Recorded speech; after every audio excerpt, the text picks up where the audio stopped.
Welcome to Marvel Universe 19, where we dive deep into the extraordinary world of Marvel Comics. Join us, your hosts, myself, CosplayDude637, Ty Tiger, Mark, the Red Cornish Ranger, and even A-Crown, as we explore the adventures of your favorite characters from the Marvel Universe, such as the iconic X-Men, the thrilling New Mutants, and the dynamic Marvel Rising Heroes, along with Avengers, Fantastic Four, any Marvel hero you can think of, you'll hear it here on this channel. So, sit back, get ready, and join us for an epic journey through Marvel Universe 19. Previously on X-Men. Xavier's School of Institute has been overran by students, but slowly, X-Men of the past have returned to become teachers. And just teachers, with Gambit, aka Remy, LeBeau being the last one to return. But now, their lives are about to take one heck of a change. Let's go find out on today's episode of X-Men. The X-Men, Chapter 5. X-Men Live. In the war room of Xavier's Institute, Professor Charles Xavier gathered his X-Men. Standing next to him were two young women. One had long brown hair and glowing red eyes, while the other had short blonde hair and blue eyes. Ladies and gentlemen, this is Samantha, Xavier begins, gesturing towards the blonde-haired girl. Just Sam, she corrects with a smile. Xavier nods and then turns to the other girl. And this is Alisa. Gambit's attention was immediately drawn to Alisa. Their eyes met, and for a moment he felt an inexplicable connection. These two will be joining us as new students, Xavier announced to the team. They're both mutants and will be training with us from now on. Gambit, intrigued by Alisa, extended his hand. Bonjour, Alisa, he says with a charming smile. She shook his hand firmly. The rest of the team welcomed Sam and Alisa, making them feel home in their new environment. After the others left, Xavier asked Gambit, Alisa, and Rogue to stay behind. Gambit looked at Xavier, puzzled. What's this all about, Professor? Gambit asked. Xavier sighed and then turns to Alisa.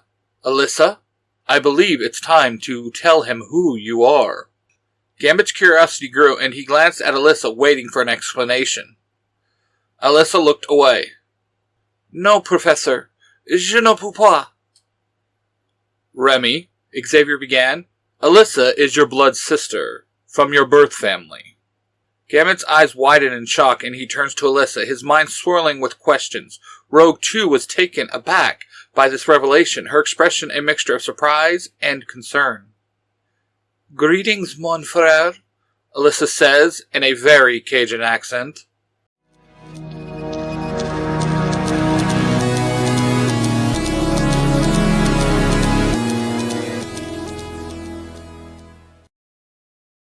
You're looking for that one special toy? You're looking to find that part of your collection that you can't find anywhere else?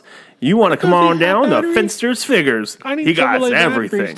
Anything you're going to want, he can probably find it. If you're looking for that Zat Megazord, or you're looking for that one Megazord that you just can't find the Dragon part for, you go down to Finster Figures. If you need to have those classic collection that Sam got of those 1998 walkie-talkies, you go to Finster Figures. He got them in stock. And if he doesn't get them in stock, he can find them for you. If you can't find them for you, he's going to go and steal them from Sam. That again is Finster Figures on 4th and 35th Street.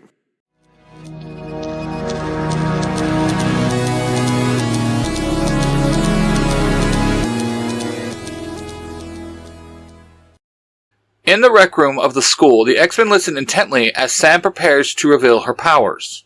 I have the power to control electronics, Sam explains, her eyes glowing softly. I can manipulate and interface with any electronic device from computers to security systems.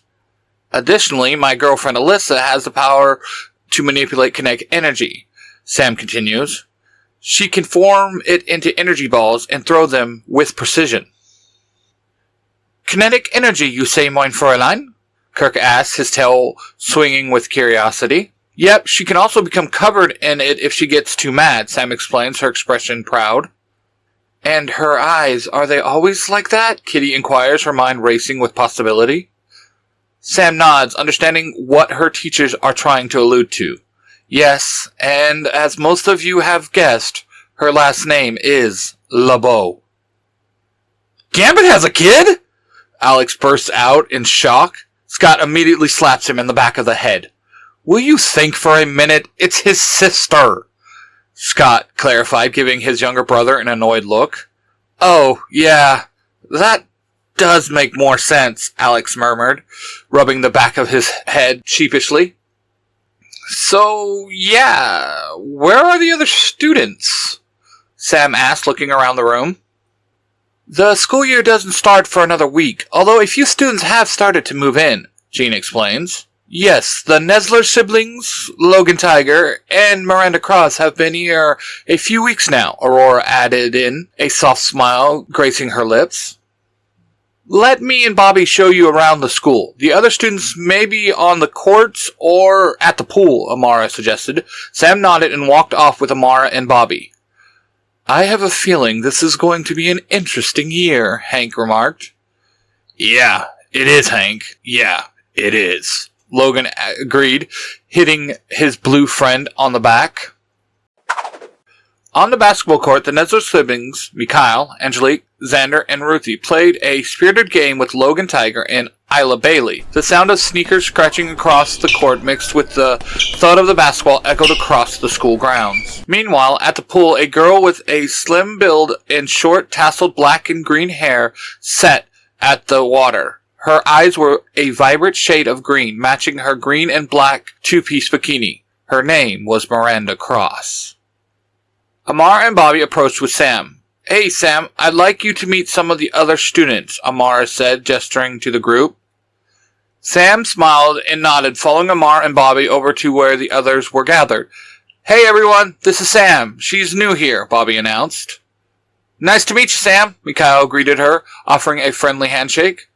Welcome to Xavier's, Isla added, with a warm smile. Xander and Ruthie waved in greeting, and Logan gave her a nod of acknowledgement. Miranda, who had been lying by the pool, looked over and smiled. Hi, Sam. I'm Miranda. Nice to meet you, she said, her voice friendly and welcoming. There's another new girl, Alisa, but she is visiting with her brother right now, Bobby explained to the others. Oh, I see, Ruthie responded, nodding. Looking forward to meeting her. She's really nice. You'll like her, Amara added, and her and Bobby walked away. Sam pointed to each student, trying to remember everyone's name. So, you're Mikhail, Angelique, Xander, and Ruthie, she said, addressing the Nesler siblings first. The siblings nodded and confirmed, each introducing themselves in turn. Sam then turns to Logan. And you're Logan, she said, smiling. Logan nods. That's right. Welcome to Mutant High. Thanks, she replied with a smile. And then she turned her attention to Isla. And you're Isla, right? Isla nodded, returning Sam's smile. Finally, Sam looked over at Miranda, who was still sitting at the pool. And you are Miranda, she said. Miranda flashed her a dazzling smile. Sam looked back at Logan. Hold on, there's a famous X-Men by the name of Logan, right? Logan's eyes found the ground really fast. Sam looked at the others for answers. Yes, you're talking about Wolverine, Xander said. Yeah, that's the one, Sam exclaimed. Our dear Logan here was, in fact, named after the X-Men, Mikhail said. Logan shot him an evil look. Don't you dare, Sparky, he snapped.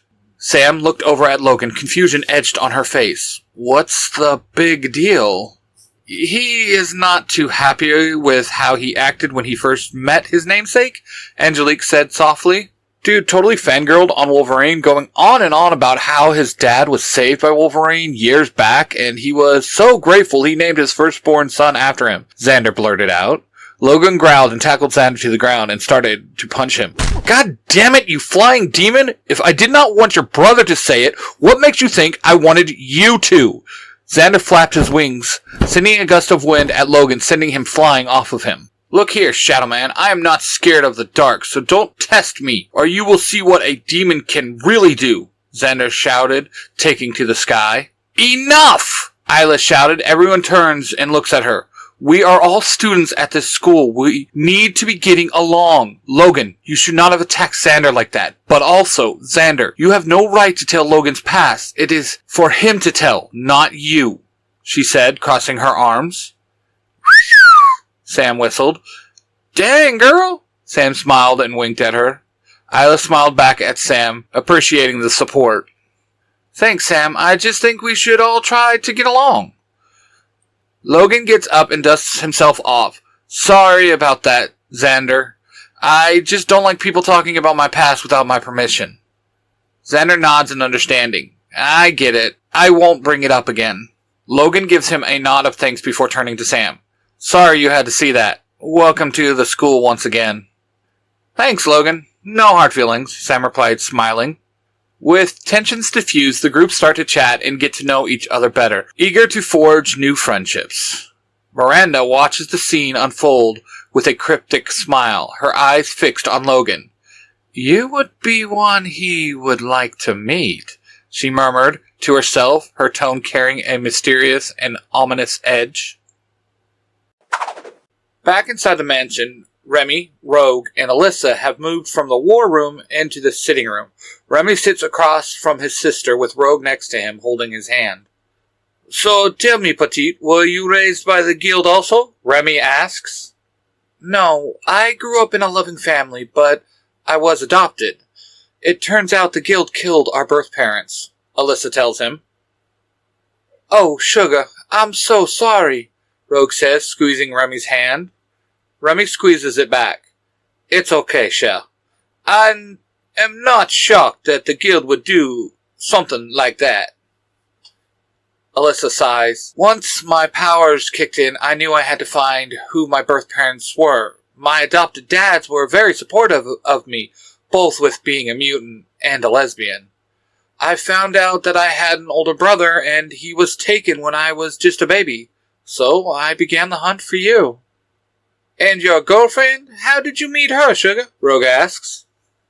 Alisa smiles brightly. Sam was the one who found out who my brother really was.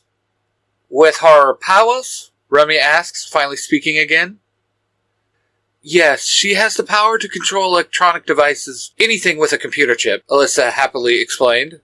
But before they could continue their conversation, Jubilee and Roberto bursted into the room. Roberto, hon, when did you get here? Rogue asks. Just now. But that's not important, he says, turning on the TV. On the TV, a newswoman is reporting live from Central Park where a group of terrorists is attacking the city. As you can see, Red Skull, the leader of Hydra, Mystique of the Brotherhood, and Juggernaut have teamed up for the first time and are attacking the city, the reporter says. Remy and Rogue jump to her feet after seeing the TV. Mama? Rogue shouts. To me, my staff members, Xavier says in their minds.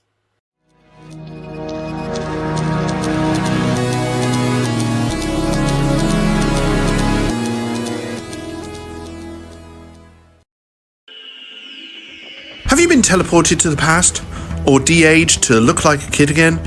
Or have you delivered a message to some strange woman who asks questions all the time? And are you stuck? Well, call TARDIS Taxis, the taxi service that don't get you where you want to go, but where you need to go. To book TARDIS Taxis, simply call the number in last week's paper. Bookings are 6 months in advance. We cannot rearrange your booking, as it may rip a hole in the space-time continuum. Refunds are at the discretion of the Time Lords. Call TARDIS Taxis, and we will get you home. One day.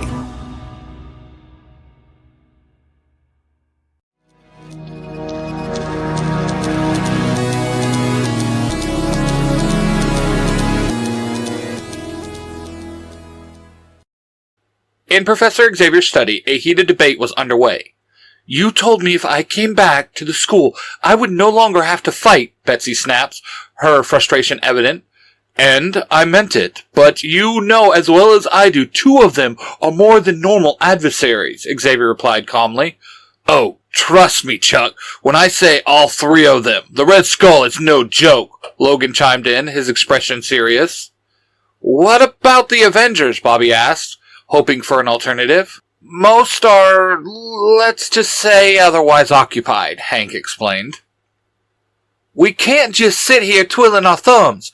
I know I said I wouldn't fight anymore, but I'll be damned if I'm going to let innocent people get hurt when I have the power to do something about it, Rogue shouted, her voice filled with determination.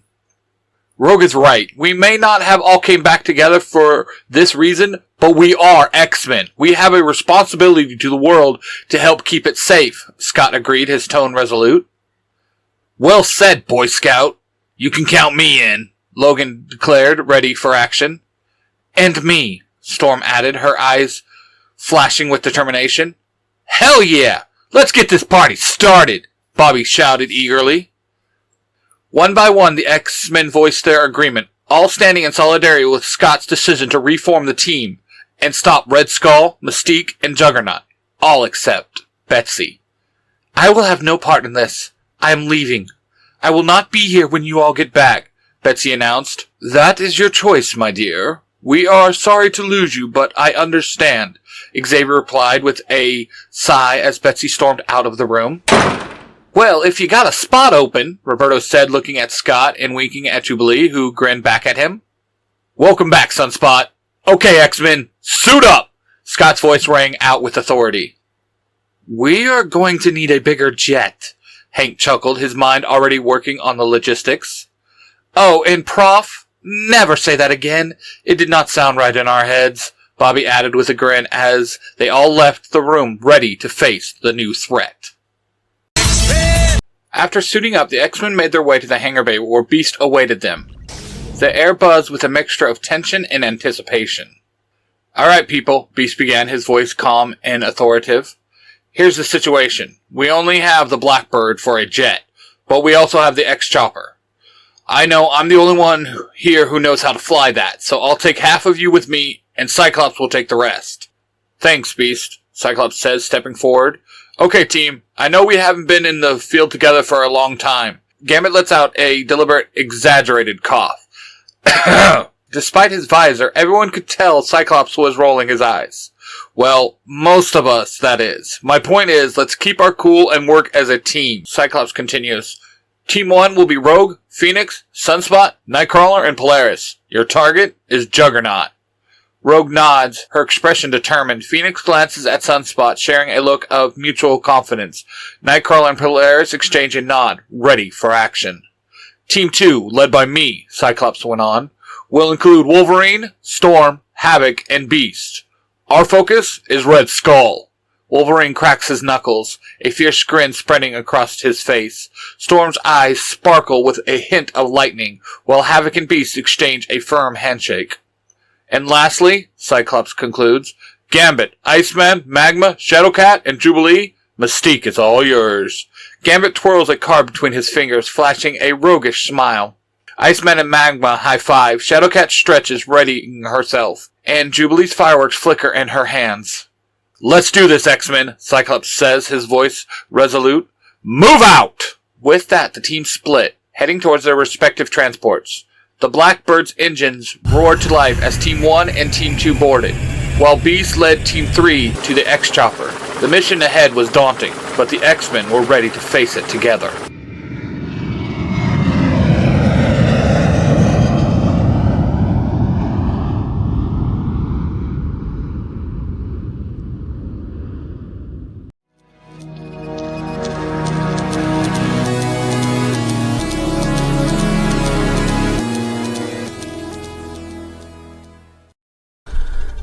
Hey everyone, and I apologise for interrupting, but I have to tell you guys something about Robin. No, not Dick Grayson and not Tim Drake, not Jason Todd and not Damian Wayne. I'm talking about the Robin that I invented. His name is Alex Andrews Jr.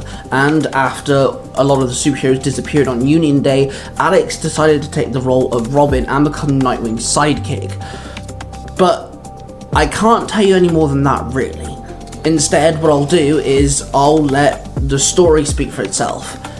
If you ever want to find out how Alex copes on being Robin, then you can check out War Against Gotham on Tiger Tales, found on YouTube.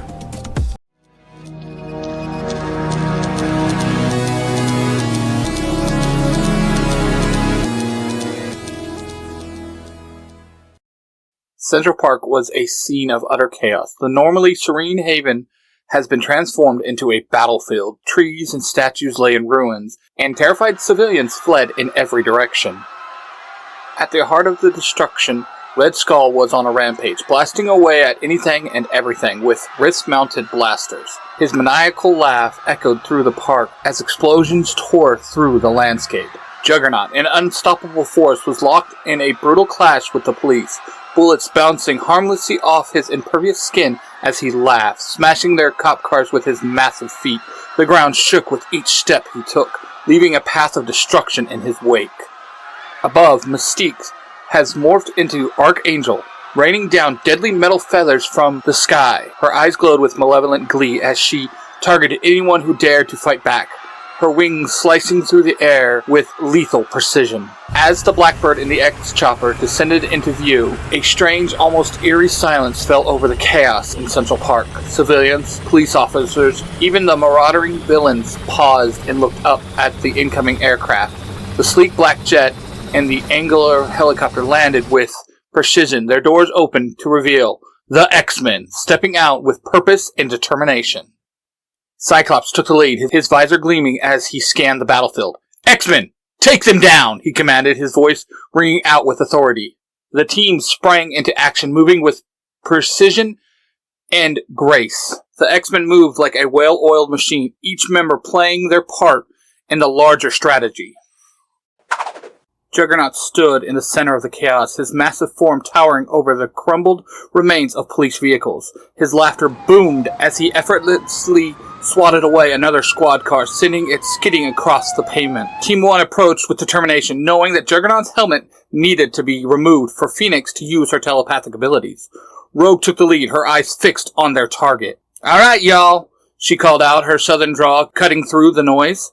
"We need to get that helmet off him. Y'all try and distract him. Phoenix, be ready." Rogue shot forward. She slammed into Juggernaut's chest with all her might, the impact causing him to stagger back a few steps. "Hey, big guy, over here," she taunted, zipping around him with impressive speed. Juggernaut roared and swung a massive fist at her, but Rogue dodged nimbly, leading him away from the civilians. "Polaris, Sunspot, now!" she shouted. Polaris raised her arms, her eyes glowing as she manipulated the magnetic field around Juggernaut's helmet. With a grunt of effort, she tried to pull it off, but Juggernaut's resistance was strong. "I need more power!" she cried out. Sunspot transformed into his solar form, his body radiating intense heat and light. He blasted Juggernaut with continuous beams of solar energy, aiming to weaken his grip and disrupt his balance. "Come on, you overgrown tin can! Give us a break!" he yelled. Nightcrawler appeared in a poof of smoke, teleporting behind Juggernaut. With swift, precise movements, he used his agility to land on Juggernaut's shoulders, grabbing hold of the helmet. "Now, Polaris, give it another try!" he urged. Polaris focused her magnetic powers again. With Nightcrawler's aided leverage, the helmet began to budge. Juggernaut thrashed, trying to throw Nightcrawler, but Rogue swooped in, punching him hard in the jaw and diverting his attention. Finally, with a combined effort, the helmet came loose. Nightcrawler teleported away, holding the helmet triumphantly. "It's off, Phoenix! Do your thing!" he shouts.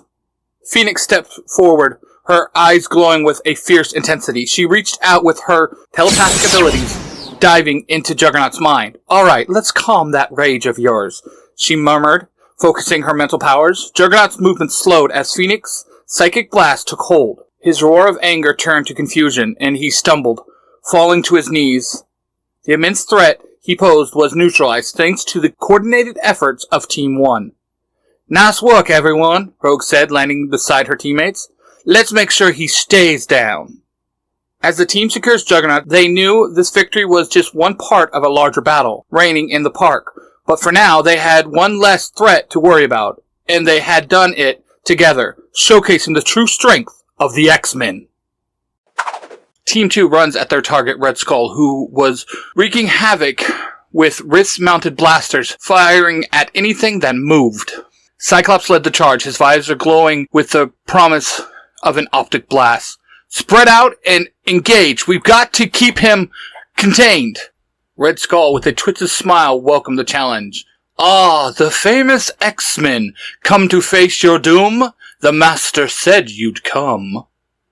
Wolverine growled, his claws unsheathing with a metallic, "Yeah, bub, and this is personal." Storm soared into the sky, summoning dark clouds and whipping up powerful winds. I will create a distraction, Cyclops. Take your shot. As Storm unleashed a torrent of lightning towards Red Skull, Cyclops fired an optic blast, aiming for the villain's blasters. The beam struck true, causing one of Red Skull's weapons to explode in a shower of sparks. Havoc joined in, releasing energy blasts from his hands to keep Red Skull off balance. Keep him busy. We need to wear him down. Beast, with his incredible agility, leaped from debris to debris, closing the distance between him and Red Skull. Let's see how you fare against a bit of raw strength, he said, delivering a powerful kick to Red Skull's midsection. Red Skull staggered, but quickly recovered, aiming his remaining blaster at Beast. You fool! Think you can defeat me? The Master won't let that happen! Wolverine seized this opportunity with a feral roar. He lunged at Red Skull, claws slashing. This is for what you did in World War II, he snapped, landing several deep cuts across Red Skull's chest. Each strike was fueled by years of pent-up rage and a deep-seated need for vengeance. Red Skull reeled from the attack, blood seeping through his uniform. You will pay for that, mutant. My master will see to it, he spat, trying to retaliate, but Cyclops hit him with another powerful optic blast, sending him crashing into a nearby statue. Storm descended, her eyes still glowing with the residual power of the storm she had summoned. It's over, Red Skull. Surrender now. Red Skull struggled to his feet, only to be met with a powerful uppercut from Beast that sent him sprawling again. You are outmatched, villain, Beast said, his voice calm yet firm. Havoc stepped forward, his hands glowing with energy. Ready to give up? Or do we need to keep this up? Red Skull, battered and bruised, glared at the X-Men. You may have won this battle, but the war is far from over, and my master will kill you all. Wolverine stepped closer, claws still extended. Maybe, but today, you're done. As the Red Skull was restrained and secured, Team 2 regrouped, catching their breath. Cyclops looked around, assuring everyone was okay. Good work, team. Let's move on to help the others. With Red Skull neutralized, they knew the fight was far from over, but this victory, marked by their teamwork and determination, was a crucial step in restoring peace to Central Park. Team 3 readied to face their target, Mystique, who was wreaking havoc, morphing into various heroes and villains, using her shape-shifting ability to sow confusion and chaos. Gambit, his eyes glowing with determination, took the lead. Alright, mes amis, let's show this shapeshifter what we're made of. Spread out and be ready for any tricks she's got up her sleeve. Mystique, noticing the rival of the X-Men, smirked and morphed into Captain America. Come on, X-Men, let's see if you're up for the challenge, she taunted, throwing her shield made of energy that barely missed Iceman. Iceman retaliated, creating an ice ramp and sending a barrage of ice shards towards her. Let's cool you down a bit, Cap, he quipped. But Mystique was already shifting again, this time into Magneto. You'll need more than that to stop me, she said, using her new form's magnetic abilities to hurl metallic debris at the team. Shadowcat phased through the flying debris effortlessly, calling out to the team. Stay sharp, everyone. She's trying to keep us off balance. Gambit charged a handful of cards with kinetic energy, throwing them at Mystique. Let's see how you handle this. The cards explode around Mystique, forcing her to revert to her true form momentarily. Magma took advantage of this moment, summoning a wave of molten lava. Let's heat things up, she yelled, sending the lava flowing towards Mystique. Mystique quickly shifted again, this time into Thor, and summoned a lightning bolt to counter the lava. Is that all you've got? She shouted, her voice echoing with divine power. Jubilee's eyes narrowed with concentration, firing a series of explosive plasma fireworks at Mystique. How about a light show, Thor? The plasma burst hit Mystique, causing her to stagger and revert to her true form once more. You're getting on my nerves, she hissed, transforming into Wolverine and charging at Gambit with claws extended. Gambit dodged swiftly, countering with a charged bow staff strike. You ain't the real Wolverine, Shell, he said, knocking her back. Shadowcat phased behind Mystique and grabbed her arms, causing her to lose balance. You've caused enough trouble, Mystique. Time to end this. As Mystique tried to morph into another form, Iceman encased her legs in a thick layer of ice. Nowhere to run, he said. Magma added a ring of fire around her. And nowhere to hide. Jubilee stepped forward, her hands glowing with plasma energy. Give it up, Mystique. It's over. Mystique, realizing she was outmatched, snarled and reverted to her original form. You think this is over? It's just begun, she spat, but her eyes showed resignation. Gambit approached, his bow staff at the ready. Maybe, but for now, this fight is done. With a swift move, he disarmed Mystique, ensuring she could not escape. As Mystique was restrained, Team 3 regrouped. Gambit looked at his team with pride. Good work, y'all. Let's see how the others are doing. With Mystique neutralized, they knew the battle wasn't over yet, but this victory, achieved through teamwork and resilience, was a critical step in showing the world that the X-Men were back. As the battle grew to a close and the authorities moved in to take the 3 terrorists into custody, the X-Men regrouped, catching their breath and assessing the situation. Phoenix stepped forward, her eyes glowing with a psychic energy as she attempted to read the minds of their foes, but all she could see is one word, a name, Malificon. She whispered, her brow furrowed in confusion. Jubilee, standing nearby, looked puzzled. Okay, that was weird, right? Very odd, my child, Storm responded, her voice calm and measured. Jubilee sighed, rolling her eyes slightly. Are you ever going to stop calling me that? Storm chuckled softly. Good luck with that. She still calls me Kitten, Shadowcat added with a grin. A short distance away, Gambit, Rogue, Phoenix, and Cyclops stood in a small circle, deep in conversation. Cyclops rubbed his chin thoughtfully, his visor reflecting the sunlight. I know we haven't dealt with Red Skull a lot in the past, but he didn't sound like himself today, he said, confusion edged on his face. When I read their minds, they were blank, all except for this one name, Malificon, Phoenix explained, her voice tinged with concern. Malificon, huh?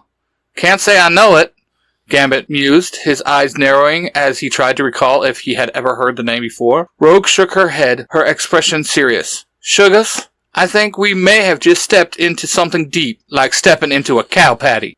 Cyclops nodded grimly. This might be bigger than we anticipated. We need to be ready for anything.